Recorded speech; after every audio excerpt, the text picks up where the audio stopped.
welcome everyone. We're very happy to be presenting to you today a very interesting topic. So we are European 𝗘𝗃𝗲𝗁. My name is Giancarlo. I'm the head of events for European 𝗘𝗃𝗁. And today I'm also cited by Hannah, who's our vice president, to moderate this event, and where we are going to greet Mrs. Thomas Koenig, who is the head of the Asia division at the 𝗘𝗃𝗃𝗃𝗃, which is the German Chamber of Commerce. Without further ado, I think we will first start by presenting you the agenda of this event. It's a pretty straightforward one. It's divided in 4 phases. The first phase is me and myself presenting to you some opening remarks about European 𝗘𝗃𝗁, who we are. And I'm going to present as well the topic of this session and Mrs. Thomas Koenig in a very concise way. And then we're going to proceed with the presentation of the topic until 13:45. And finally, we will have 15 minutes at the end of the session for a Q&A session. So if we have no further ado to say, I would present to you a little bit, first of all, a little bit who we are. So a little bit of branding on our side. By the way, thank you very much. I don't know if any of you already know us. I imagine that you have already been following us a little bit online. But we are an association that has been, we are basically a non-profit composed mainly of young professionals, scholars, and students, which are overall dedicated to one single goal, which is the one of advancing understanding on EU-China relations. We have been founded in September 2020, and we are more than 500 members worldwide in with a board of members spanning 30 members to this day. We are present in 9 local chapters, 4 of which are in Beijing, in China, and 5 are in Europe, so the ones that you can see on the side.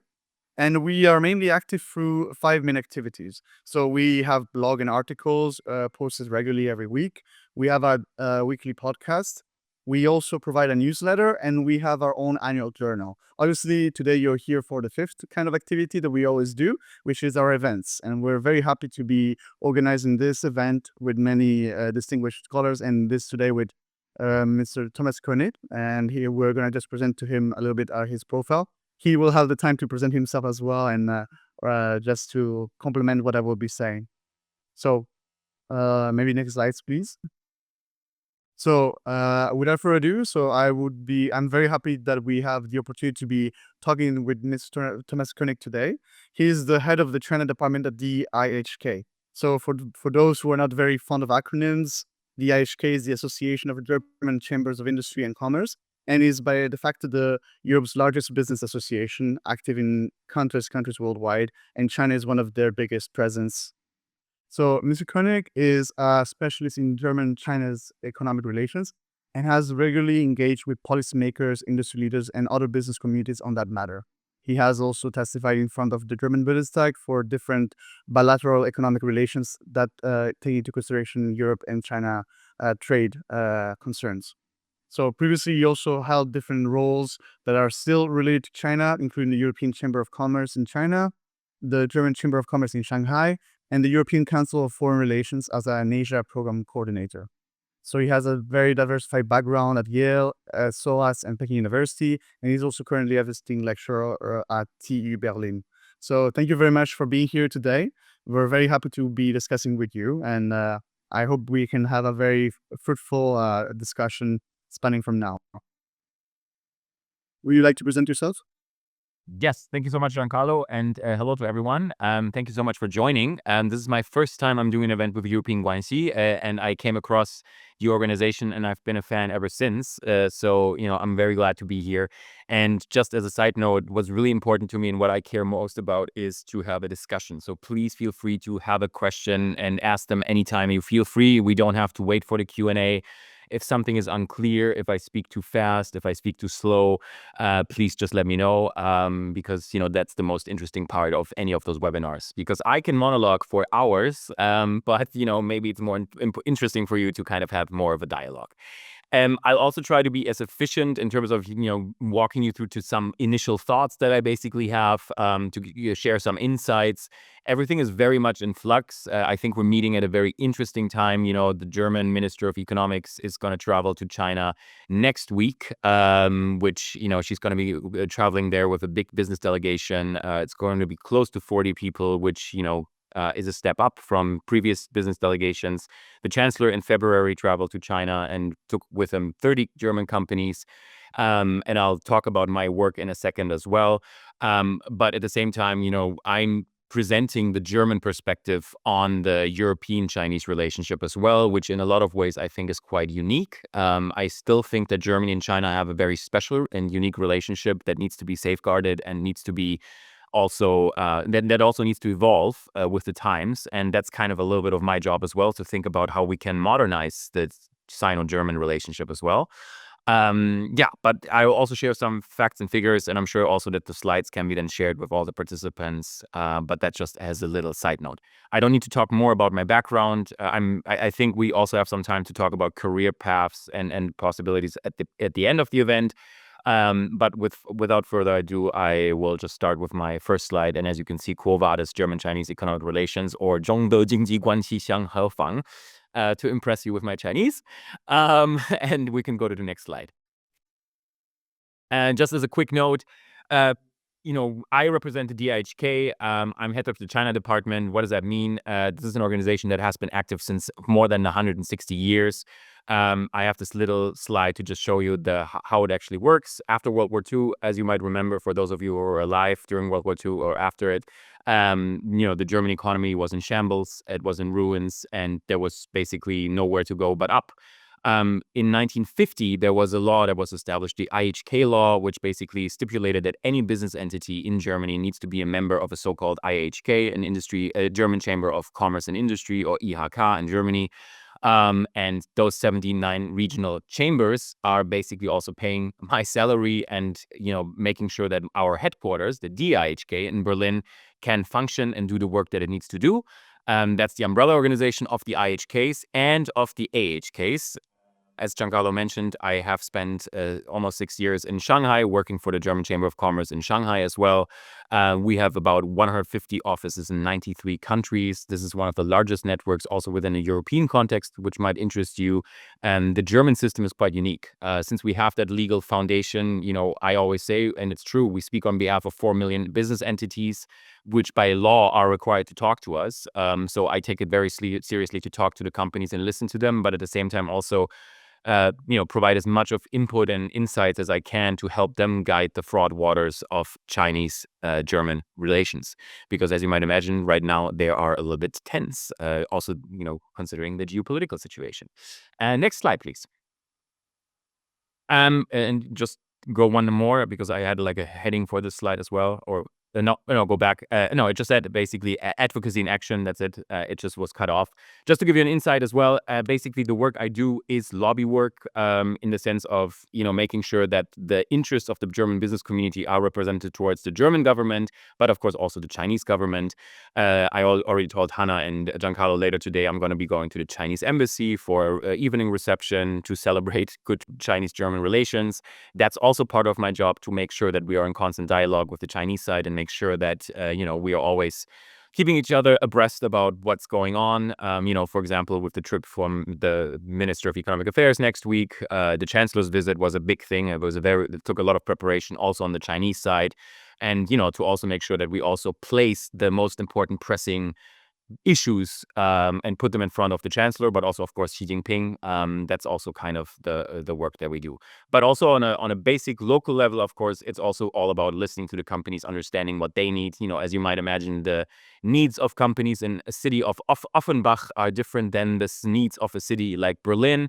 There's a different industrial setup, and Germany as a country in general is not very centralized. It's not all starting and ending in Berlin. Germany has a very diversified economic system that, goes through all the federal states. So it's very important to know what is going on in the regions, because they have just a different approach sometimes to China. And my job a little bit is also to kind of channel all that and make sure that we speak with one voice towards the Chinese side as well. The example on the slide is, 2 years ago, we wrote a letter to the then Minister of Foreign Affairs, Annalena Baerbock, because we wanted to complain for the difficulty that Chinese businessmen and women had to come to Germany. So they usually had to get a Schengen visa and would usually travel through France because it was easier to get one, which of course is bad for the business location Germany because all that sweet tourist money was getting lost. So that's one thing. Or as Giancarlo mentioned, I testified before the German Bundestag, the German parliament. And there's also currently a German special parliamentary group that is also deliberating the future of the German-Chinese relationship, and we're also involved in that. So I'm, trying my best to make our voice heard, and that's why it's always, of course, interesting to also hear from you and maybe from other European countries as well, how they perceive the whole thing. Because I think I have a good overview of the German perspective, but to be honest, Spain or France, it's still a mystery to me how they approach China. Maybe that's also a problem of the European system. We don't talk to each other enough. Next slide, please. When we talk about German companies in China, just to give you a quick overview, we have about 5,200 German companies that have been active in China for more than 50 years now. They have invested over 100 billion euros in investments in China. Usually I have a little trick where I usually ask the group what they think the number is for China. Here it's not a pop-up, but as you can see, it's just 16 billion euros as opposed to more than 100 billion euros. So there's a lot of room for improvement. Some of you might remember the year 2016 when there was one of the biggest takeovers of a German company, a German robotics company called KUKA by the Chinese by a Chinese company, Midea. Well, the jury is still out if the Chinese government was involved in that as well. But it was a Chinese company that has taken over that company. And so far, so good. The company's, doing quite well. But after that, there was a lot of negative media attention to the Chinese threat and China buying up all of Europe. So the Chinese retreated a little bit. And investment numbers are still on not an upwards trend. They're stagnating right now. The German business community kind of represents 1.1 million jobs all across China. So that's very significant. I can also tell you that kind of weight helps when you negotiate with the Chinese side or the local government, because usually, as you might imagine, money talks. And rather than just, having political discussions, if you can also incentivize or, talk or sweeten the deal by talking about maybe attracting investment from Germany to China, that always opens a lot of doors. And I understand why that is. And I'm trying to use that power as responsibly as I can when engaging with the Chinese side. It might not surprise you to know that the key industries for the German industry in China are machinery, automotive, chemicals, electronics, consumer goods. Those are what I call the traditional established industries. But of course, at the same time, we have somewhat of a market saturation when it comes to those industries. If you are now a German car company looking to enter the Chinese market, I necessarily wouldn't recommend that because the market is quite saturated right now. So it's always a good idea to also knock at the door of the AHK, the Chamber of Commerce abroad. In Shanghai, for example, they can always provide you with good insights into what the market is looking like and what the likelihood is of your business succeeding in China as it currently is. Next slide, please. This is the 𝗘𝘃𝗲𝗃. It's trademarked. Please don't steal it. This is basically, if you are a German company, this is just like a little graphic to kind of showcase what and how companies are kind of stretched thin as well when they are active in China. Because you are a German company, and of course you have immense market opportunities. One key fact that you should always remember is 92% of the German companies active in China produce in China for China. So that means most of the products don't even leave China. And so there is a reliance on the functioning of the Chinese market and, of course, of the business relationship between those two countries. So you have a huge market where you can try out your products, and you have, growing middle class that is actually willing to buy and sell your products. But at the same time, you also have a constantly changing regulatory framework. China, as it currently stands, is not a state, guided by the rule of law. It's still figuring out a lot of those things. So that means there's a lot of arbitrary changes in regulations. You might imagine, for example, if you're a German company, a chemical company, you might wake up one day and they might tell you, and by they I mean the Chinese local government, that you are not allowed to use a certain chemical component, for production anymore. So you have to halt production for a couple of days and you have literally no legal recourse. You basically will have to give up, the next couple of days to your competitors who maybe happen to be Chinese. So those are, of course, challenges. And then on the bottom right, it says increasing Chinese competition. And that is, of course, a very important thing. I have a slide for that as well to show you how much the Chinese competition and the perception of the Chinese perception is growing. We can just go back one second. And then just to give you an overview as well, in the red boxes, you have the Made in China 2025 strategy, China's globalization efforts, and the global trade tensions. And those are just making things even more difficult. One sentence about Made in China 2025. We are now in 2026. Made in China 2025 is an initiative by Xi Jinping to kind of make sure that China is more autonomous and not as reliant on foreign technology and on foreign products. And they've been doing quite well. They have 10 different industries that they've identified since 2013 that they wanted to promote. One of them, for example, is EVs, electronic vehicles. And looking at the numbers, I would say they have succeeded in becoming as autonomous as possible when it comes from the rest of the world in those electric vehicles. So that is, of course, a direct competition for a lot of German companies who have to ask themselves, how can we still compete with Chinese competitors? Next slide, please. To give you a quick overview, again, I'm not going to go too much into detail of it, but if I happen to wake you up at 4 a.m. next time we talk and ask you what are the key policy adjustments that have been made in the last 5 years by German policymakers when it comes to China, it's those 3 documents. It's on the one hand, the September 2020 Indo-Pacific Guidelines. There's both a German and a European version of it, which interestingly enough doesn't mention China once, but talks about basically the dragon in the room all the time. It very specifically talks about Taiwan and the importance of the relationship with Taiwan, but it does not mention China, even though we know China is there. So that was also something that was perceived by the Chinese side as quite interesting. We can still go back to the slide. And then in the middle, we have the 𝗘𝘃𝗲𝗃𝗃𝗀𝗃𝗃𝗃𝗃 That is a very catchy German word for the supply chain law. That was established in July 2021. It's a law that basically stipulates, and the mission of it is very good, to make sure that across supply chains across the globe, no human rights violations, no labor law violations will be committed. But at the same time, as it currently stands, there is a lot of pressure on companies to make sure that there's compliance with the law. And I can tell you anecdotally what happens is, a German company will write a letter to their Chinese supplier and say, please confirm that there's no human rights violations across your supply chain. And the Chinese side will write back and say, yes, we officially confirm there are no human rights violations. Thank you very much. And that's it. So there is no real legal recourse. And, my criticism always is, do we actually want to change the situation and the labor situation for the laborers around the world? Or do we just want to play the German game of, just establishing a rule for the sake of having rules? Currently, I think it's the latter, and that's discouraging. But we are also working on and also commenting on new drafts of the law to make sure that it is a little bit more realistic, and also making sure that also the state is also able to kind of intervene and support companies in making sure that supply chains are secure.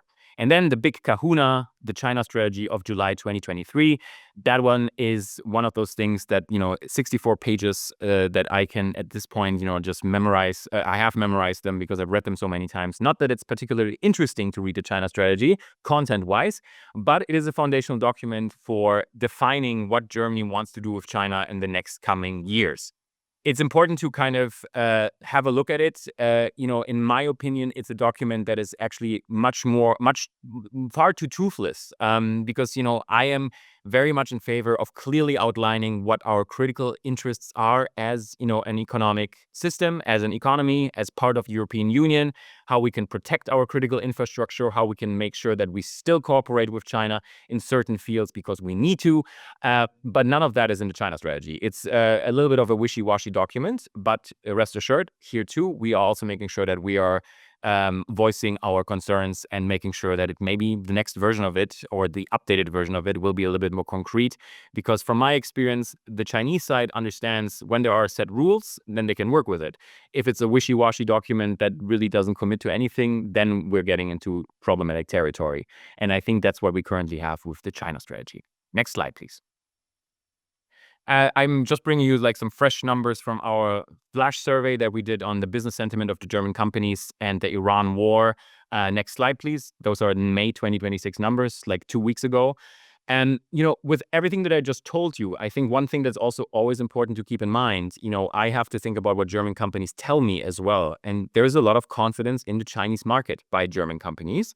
So all the political debates notwithstanding, there is a tension between what the companies tell us and what maybe the government proposes. And so in general, German companies have a quite positive outlook, as you can see here, on the overall development of the Chinese economy, which of course will then directly impact also their businesses. Next slide, please. And that's also quite interesting because almost 2/3 of companies plan to increase investments in China, which, the China strategy as it currently stands is all about the idea of diversification, as in not diversifying away from China completely, but running a little bit of a China +1, +2, +3 strategy. So, stay in China, but also go to Thailand or Indonesia and, establish some more production facilities there. And the thing is, right, what we're actually observing is more of a doubling down by German companies on the Chinese market. I kind of call it decoupling in their own companies because, headquarters actually are so adamant that the Chinese business is important that they will actually tell, their managers in Shenzhen, do whatever you need to do to keep the Chinese business going. We have complete faith in you. Just make sure that it works. And that's why maybe they're increasing investments as well. And that's actually a trend as well. If you will want to take this seriously, the diversification, then okay, bye, Billy. Then you would actually need to put your mouth and your money where the idea is. But as it currently stands, a lot of companies are not playing along with that. They are actually quite committed to the Chinese market. Next slide, please. Then, as it might not shock you, that of course 3/4 of German companies are affected by the Iran war. Interestingly enough, I'm sure you are all aware of it as you are China scholars, but given China's setup for energy security, they are actually quite well positioned to withstand the Iran conflict as it currently stands because they have energy reserves and they're not as hit as hard by any sanctions or the conflict, simply because 80% of Iran's oil are currently delivered to China, whereas that only makes up 12% of China's total oil intake from across the globe. So they're not really dependent on Iran. Iran is heavily dependent on China. And quite frankly, I think that's also kind of by design. It kind of always puts into perspective this long-term approach that the Chinese side, takes. There is long-term planning to make sure, for example, that there is energy security in the worst case.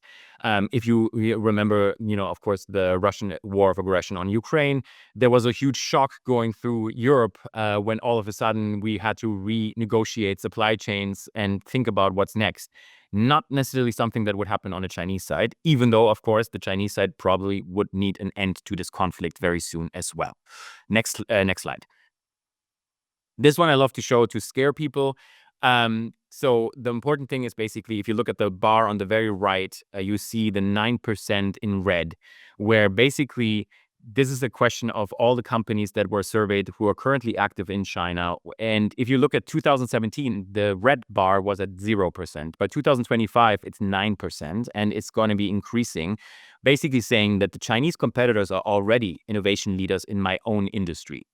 That basically means the German companies have acknowledged that, China's innovation speed is insane and is fast, and they cannot keep up. And that's disconcerting. That's disconcerting for German economy because we need to find answers to kind of either take part in the innovation or innovate better ourselves.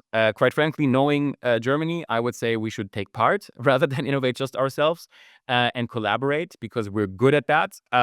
But as you might guess from the current political climate, it's not as easy to kind of reach out to China or collaborate with China. But at the same time, companies are feeling the pressure. They're feeling the pressure that, Chinese competitors are overtaking them, and they have to kind of also make sure that they, justify their next business move to make sure that, their China business, which they are just invested in, yet again, stays suitable for the next couple of years. Next slide, please. And this is also just one thing to also keep in mind. We always talk about China about unwanted technology transfer, which basically means Chinese side is stealing, in quotation marks, ideas from German companies, and it's a one-way street. Again, the numbers actually show that there is a knowledge flow in both ways between China and Germany. So the relationship between China and Germany is not just, Chinese, or at this point anyway, we still have to ask ourselves, what can we still teach the Chinese and what can they teach us? And currently, I think there's a lot of industries and areas where we can actually, and we should humbly accept that we can also learn from the Chinese side and should approach them in that regard. And this just basically shows you that as it currently stands, there is a transfer of knowledge happening to both sides. It's not a one-way street. China also benefits from German innovation. But if we want to keep that trend up, then we have to go with the times and adjust accordingly. And that is where I'm kind of worried about. Next slide. And then this is also important, of course, and this is something that we also use to, of course, brief the chancellor or brief Mrs. Reiche, who's traveling now to China. The good relations on a political scale are what's important. On an EU-German level, it's important that we talk to each other. We might not agree with each other. We might have a lot of issues and we might have a lot of challenges, and that's fair. But it's very important that we continue to engage with our Chinese partners and friends, because otherwise, we are going to be losing the competitive edge. And this is, basically the statistic just shows how important it is to kind of keep the dialogue going. And of course, at the same time, the German and European companies have noticed that there has been a decline in the political discourse surrounding China as well. And particularly maybe in Germany, because, Macron traveled to China with a business delegation of 200 plus. And, Spain, they just released their own China strategy, which is much more pragmatic in their approach to China as well. Maybe this is also particularly a German problem, but at the same time, at least the business community says we need stable relationships that we can build on. And I think that's the important takeaway here, which I will leave you at, I think. Or do I have one more slide? I don't know, Hannah, I'm not sure.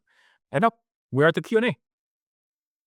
Yeah, no, we have reached the Q&A now, I believe. In any case, I really thank you for all those inputs. It has been very interesting, especially for me being German, hearing more about the German outlook and the German-Chinese economic relations.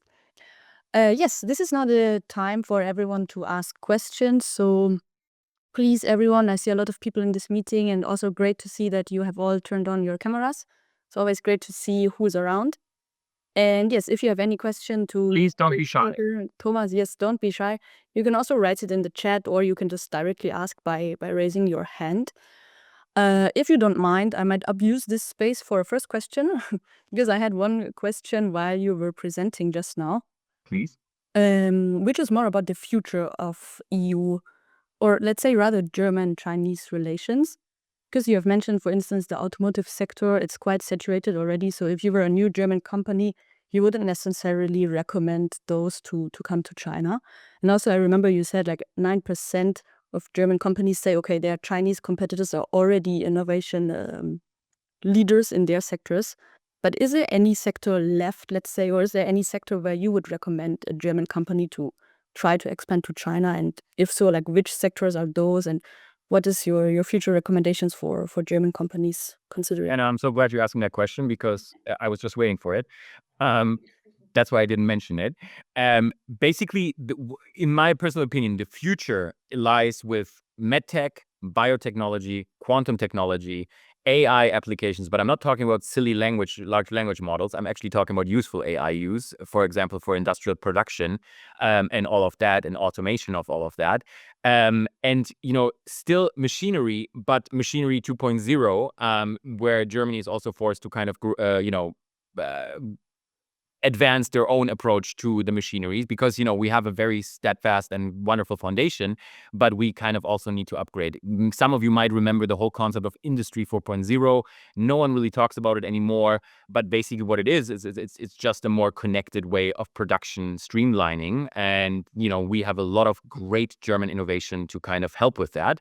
The general health sector, and in general also, what I would always recommend is look at the major trends that are happening in China. You have a demographic change, you have an aging society. There's a huge potential here for German companies and German innovation to provide services and to provide input to kind of address those challenges. And, of course, one of the biggest challenges will continue to be the, general question of climate change and how it affects, or if it does affect us at all. One of the answers that the German side is green technology. And of course, if you, for example, think about waste management and the circular economy that is associated with that, all of those are German ideas or German input. And we should be able to present those to the Chinese side and work with them. Mind you, all of those things that I've just mentioned only work if we work with the Chinese side. It's not just throwing technology at the Chinese and hoping they will catch it. I think we also need to acknowledge that our way of collaborating with each other has changed. So as long as we're open to kind of have an actual knowledge exchange in those industries, I'm sure that there's still a lot of potential to do with that. So there are areas where we can still do a lot and learn from each other. So I'm quite optimistic as a person. I'm quite optimistic anyway. But I think when it comes to that, there are areas of cooperation. We just need to tackle them and do all of that. Okay, yeah, that's great and quite encouraging to hear. So yes, curious to see the future of the medtech and health sector in Germany, whether there will be expansion to China or not. Me too. Yes, I don't want to abuse this space just by myself. Oh yeah, I see one question coming in from Luise. Yes, so feel free to speak. Feel free.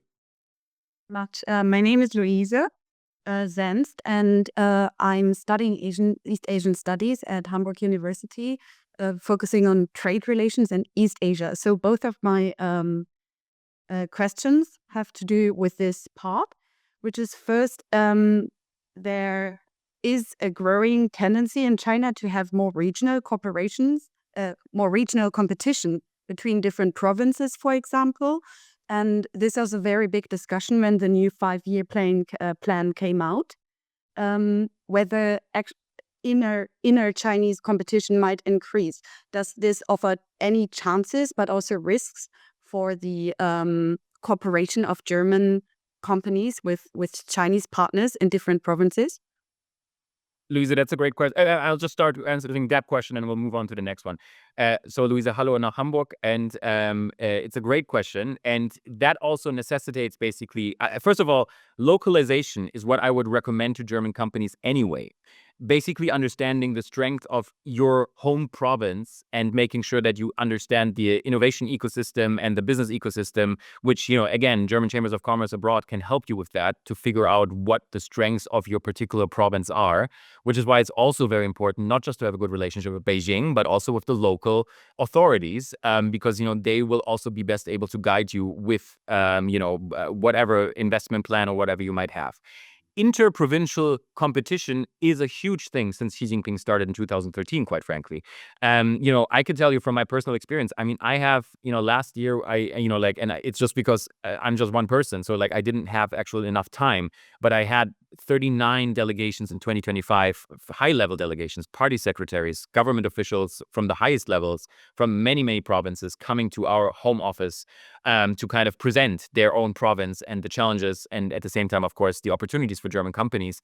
And so there is, in my daily life, there is so much competition happening between the local governments to kind of outsmart each other and make sure that, they are the ones who are acquiring the German investments. So they are very open for business, but we have to be smart about it. And, of course, it has to make sure that it's complementary in terms of the needs of the company. There needs to be certain infrastructure.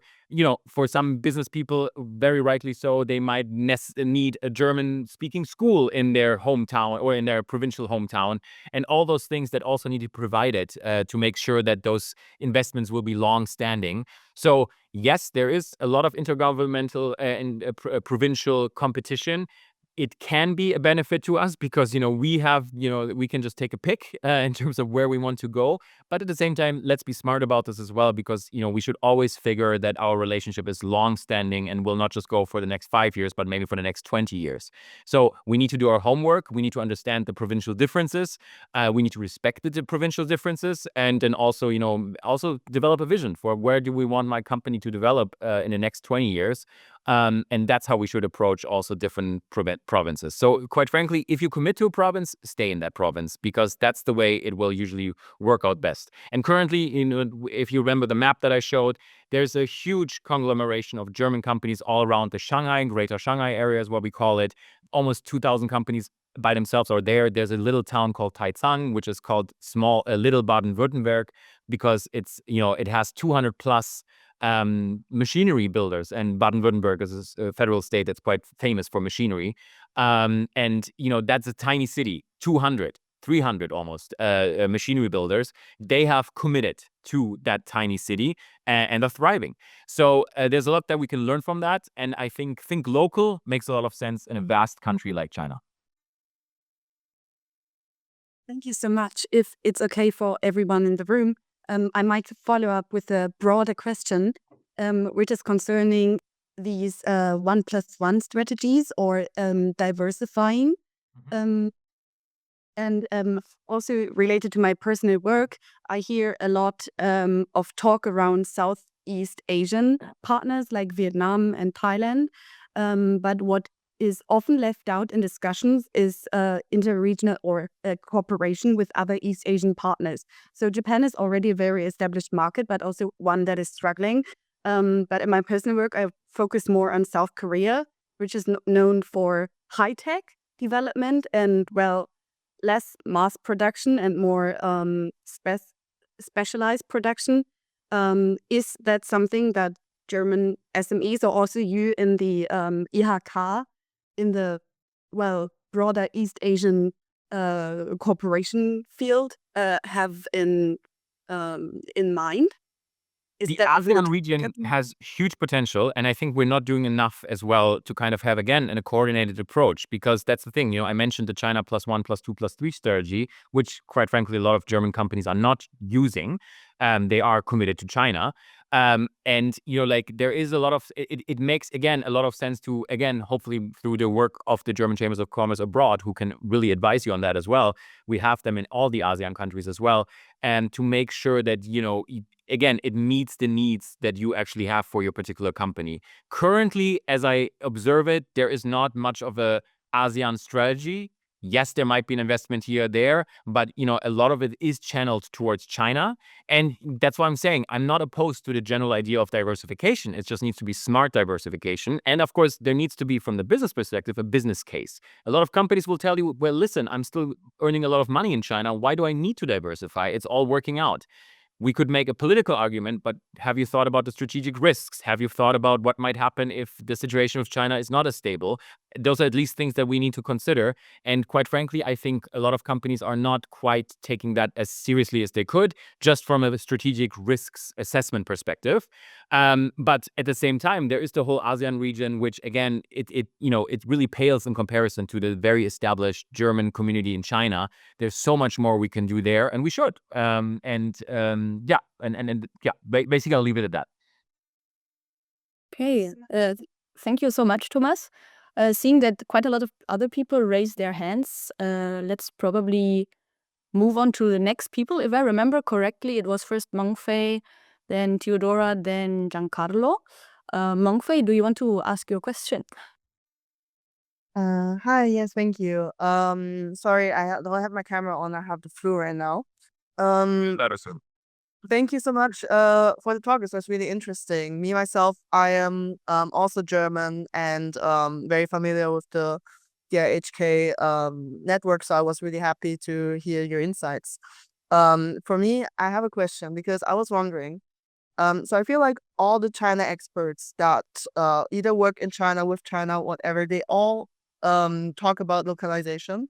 However, what my question goes in the direction of I feel like some companies that are either acting in China or want to act in China with their headquarters in Germany find it difficult to pursue their headquarters to find a very specific China strategy to execute it to keep up with the competition. Let's say cutting their margins by a lot more than in any other market, or trying to adjust to China speed and things like this. And I wonder, what kind of advice do you give or would you like to give companies to to solve this problem, this gap between the China experts that have this idea, the strategy for their company, and the headquarters that might not be as familiar with the specific market?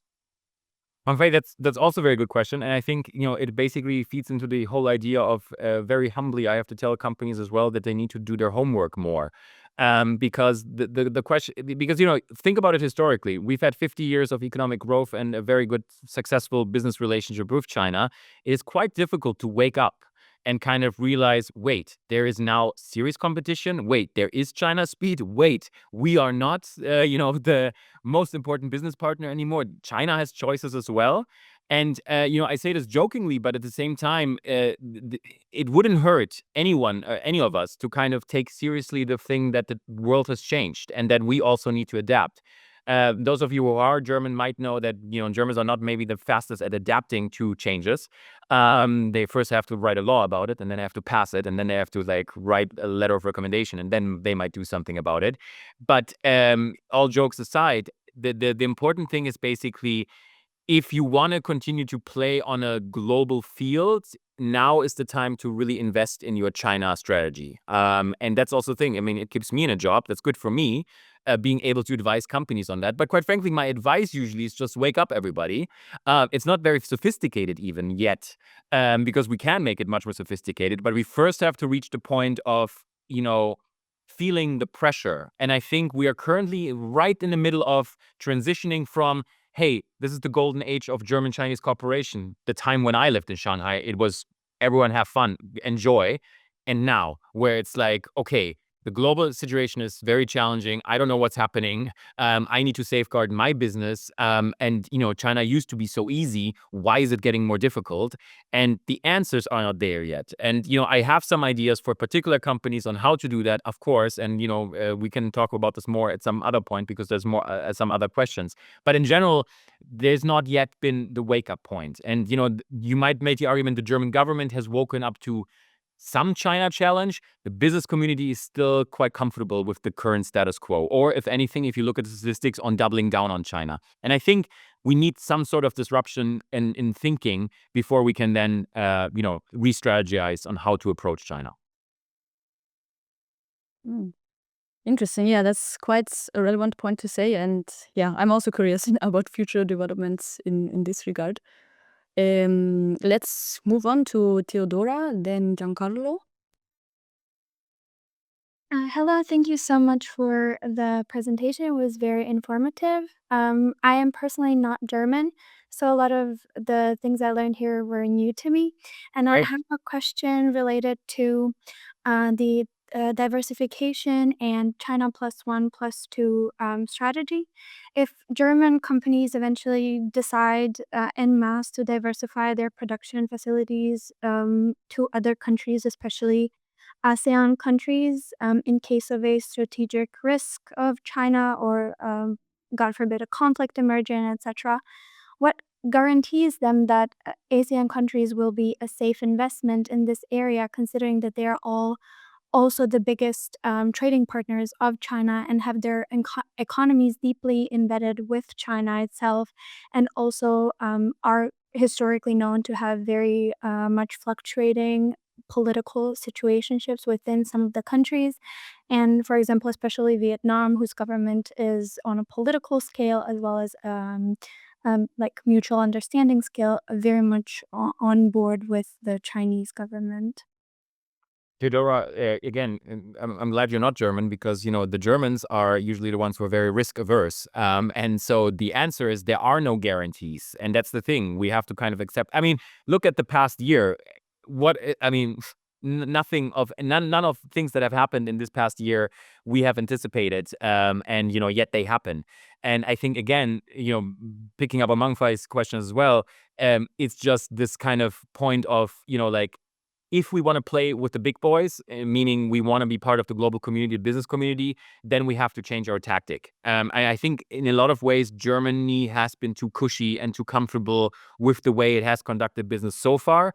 And the answer cannot be to just randomly go to Vietnam or Indonesia again, here you would need to do your homework as well, but also you would have to accept risk and embrace risk, quite frankly, because that's the only way nowadays, I think, because our globalization as we have intended it doesn't really work anymore, currently at least, because there's distrust, there's disruptions, there's trade routes that are not working. And that is the new reality. And I think the longer it takes for a company to accept that and do their homework and maybe invest in strategy investments, strategy risk assessments, then, it's going to basically ultimately hurt the companies. So it's not an easy time to be a business as well. And I have a lot of compassion for that. My job is so easy. I can just tell the government and I can tell the business what to do and I can just complain a lot. But the actual implementation is up to, of course, the companies. And that's also the government needs to support, of course, as well, and take on some of that risk as well, is my opinion. It's a very hot take, but in general, I think a good approach to China necessitates a strong industrial policy as well. It's a no-go in general in Germany to say we need more industrial policy, but I think to address a centralized governed country like China on a level playing field necessitates that we have more government support and more government guarantees that it's okay to take certain risks, or put some money towards diversification, sweeten the deal for companies to move to Thailand. But as long as that doesn't happen, it's basically a standoff where the companies will say, I don't need to change right now, and the government will say, yeah, you should, and nothing is then ultimately happening. And I think that's the tension that is currently happening. Thank you very much. Thank you. Yes. And we have questions in the chat, I see. Yes, I also see quite some questions in the chat. Giancarlo, did you still have one question? Yeah, Giancarlo, sorry. I do see a lot of questions here, but maybe if I could just jump really quickly on a very quick question on your side. I was very captivated by one slide you were talking about how we can learn a lot now from the Chinese as they are becoming more and more innovative and they're more and more on the same level playing field that we have in terms of businesses. A lot of this competitive advantage, I don't know if I understood correctly, was taken also by the fact that there was a lot of technology transfers in the past from European firms, especially German ones, to Chinese ones.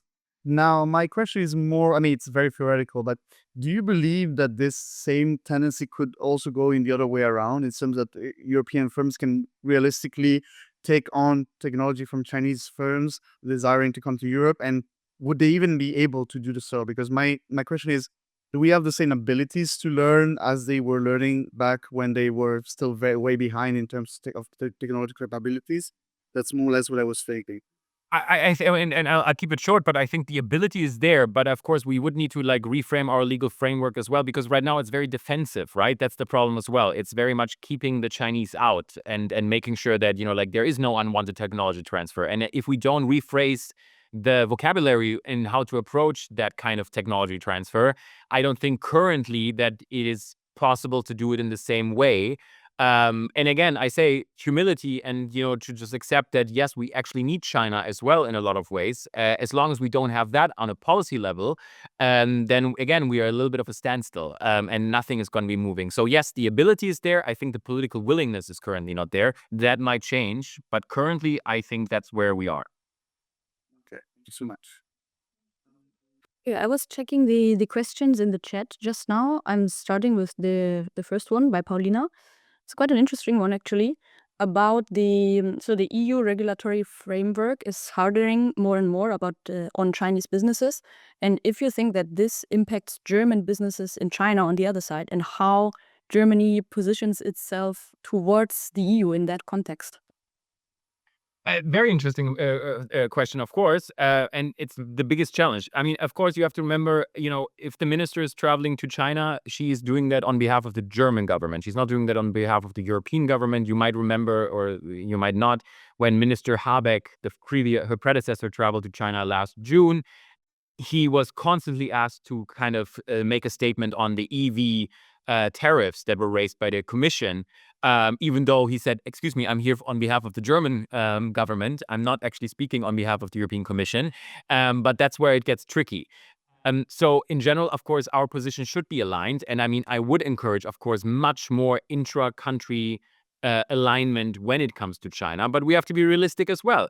The needs of Germany are different, or than the needs of Italy or of Greece when it comes to China, and we have to accept that as well. And so we have to leave room for some leeway for individual countries to still have a defined strategy that is, hopefully not going against everything, but still puts forward, the interests of the own country, because, it's okay to have diverse interests in China that are shaped differently.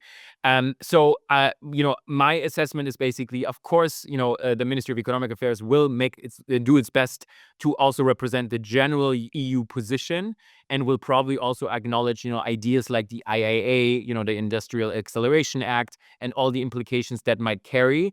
But at the same time, if I was telling the minister what to do, then I would still focus on the German position first, and then think about what it implies for the European position. I think that's a much more realistic policy debate to be had. So yeah, so the answer basically is, there is an impact, of course, on the European debate on any visit. Like I said, with Mr. Habeck's visit, he had to talk about the EV tariffs. Also because sometimes the Chinese side doesn't quite clearly understand, okay, Germany is not just Europe. There's diversity of thought in Europe as well. It's difficult for a centralized country that has more people than the entirety of the European Union to understand that. But at the same time, I do think that in general, the line of the German government is that they are focusing first on the needs of the German companies. But then again, the German companies are telling you what I showed you in the slides. It doesn't really go with what the German government maybe thinks. So constant conflicts of interests in all of those areas, which make it so difficult right now. Yes, the pan-European approach towards China is always an interesting topic. That's also one of the major topics our organization is about, so it's an ongoing debate. Okay, I'm going towards the next question by Lena Müller.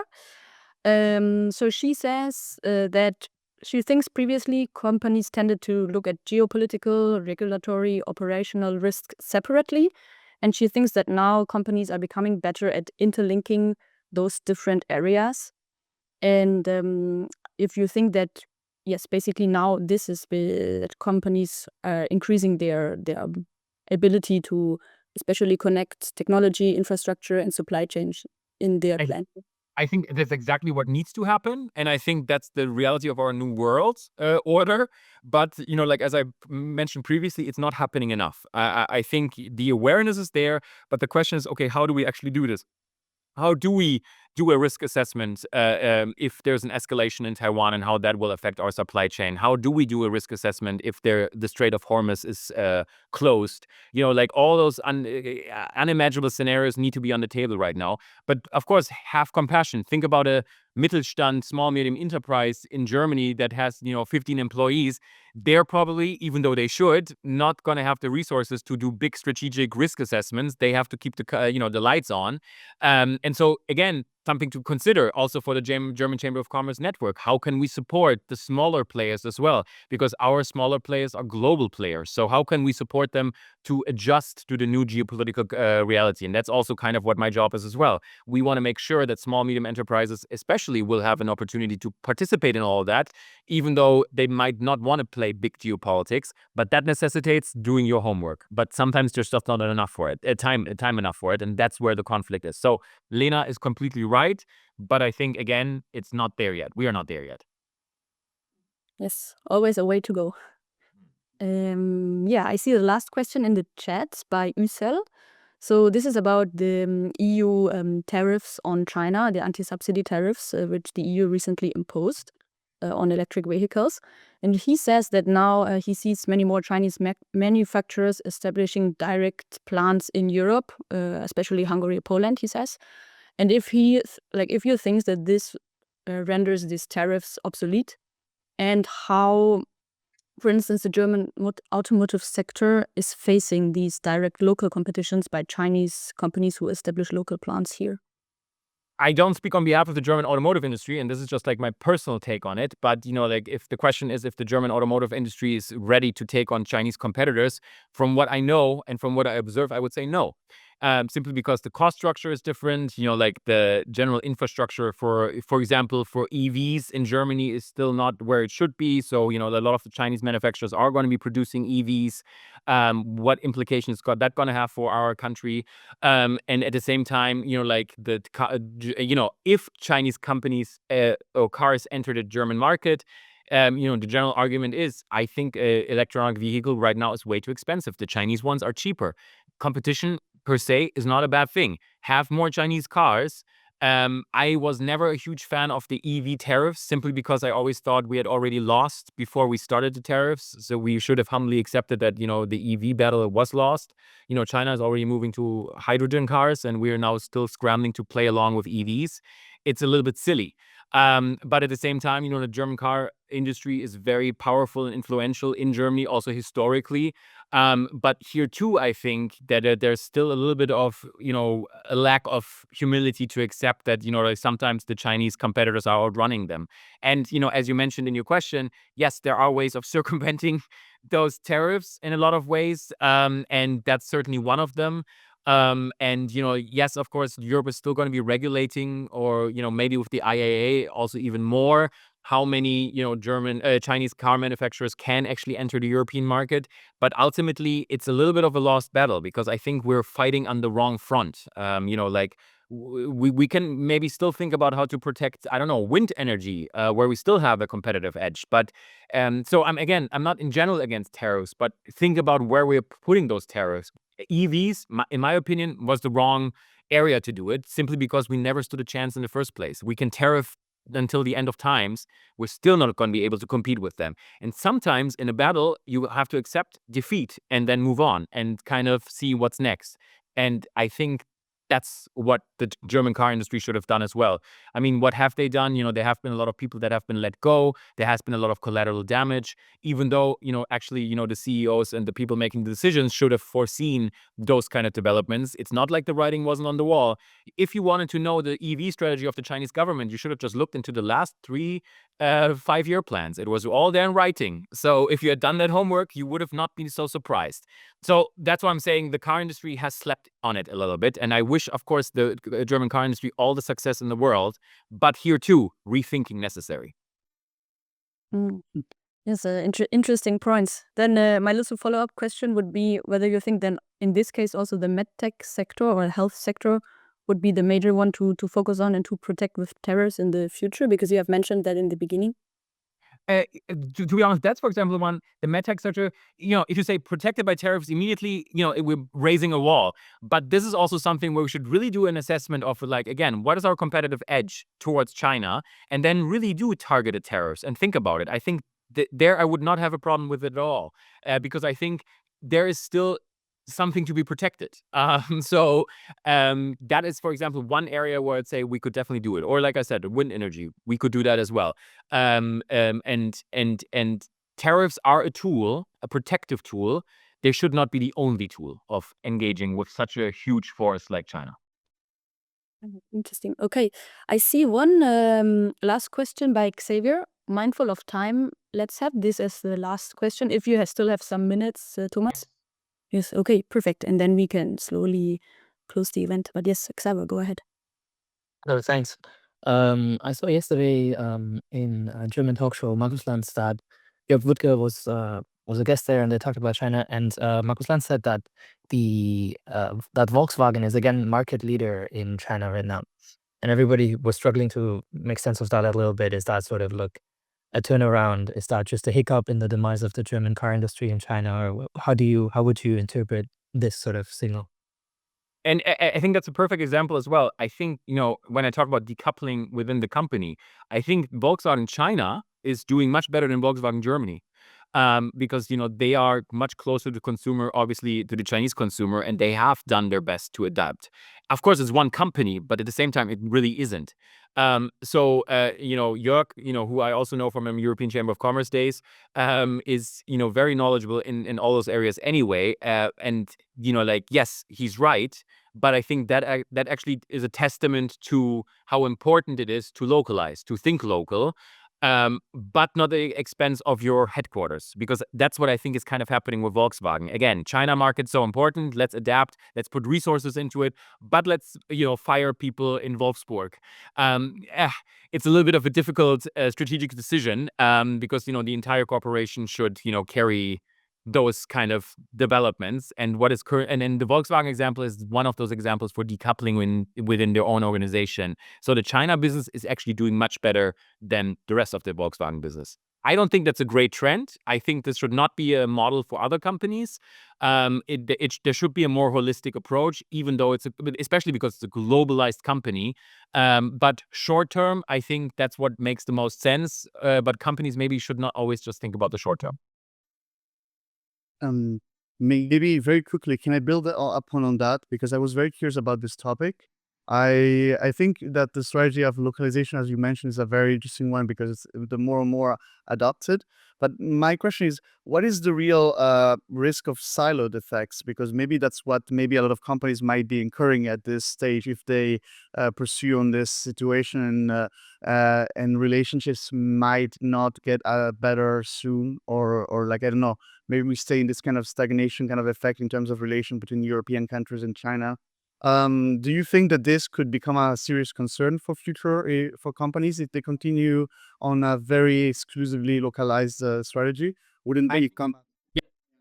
I think that's a big risk, and that's the thing, and that's why, like, I'm not sounding the alarm or anything, but I'm just trying to raise awareness as well, because as long as there is no acceptance of, exactly that what you just described, and again, the theme of today is wake up, basically, and if that doesn't really happen, and again, as you might also gather, it's not so much about what China does, it's about what we are doing. How are we positioning ourselves? How are we defining our strategy? How are we preparing ourselves? What is our vision? What do we want to achieve? China is just the catalyst for for this entire discussion. But it's wrong of us to just blame China, to say, oh, well, the Chinese are not playing fair and poor us. It's actually, we should take seriously, why are we in this position and how can we adjust? And I think, Giancarlo, that's the problem. It's still not happening. Or right now, it's very easy to just say, well, but China is doing this, and so that's why we can't. And I think that's a defeatist approach because, again, a healthy China policy needs to start at home, and it needs to be confident. We have a lot to offer, and by we, I say in this case Europe, but of course Germany as well. We have a lot of innovation, we have a lot of ideas. We can collaborate, but we should do it confidently. We should draw red lines in the sand where necessary, but at the same time, we should build and not deconstruct. And I think right now we're in the deconstructing defensive phase. Let's get into the rebuild better phase. And I think we're a little bit far away from that. That's word to live by. I think it's a very good way to head towards the conclusion. If anybody else has any questions, if anybody else has any remainder questions. Thank you very much for the great questions. I would say that we don't have any questions left on the chat, and I don't see any raised hands at the moment. So I would propose, Hannah, we can gradually shift towards the end. Yes, sounds good. We thank all of you who have participated today. It was great to see a lot of people very curious about this topic, and also there were very interesting questions. I think we could continue discussing here for very long, but we will keep it for our next time. And yes, we thank all of you for joining, for turning on your videos. And as we said in the beginning, we also recorded this event, so we will publish it on our YouTube channel in the next days. So if you want to rewatch, you can always go to our YouTube channel there. And for future events, you're very welcome to follow us on our social media like LinkedIn and Instagram. And also Thomas, of course, we thank you first of all because you have provided a lot of very great insights today. I take away as the main theme, let's say, a wake-up call for Europe and Germany. Mainly Europe to focus more on a pan-European approach, and also Germany to focus on what you have and that you can confidently offer anything on the global market, and that you should start at home when you think about the German-China strategy.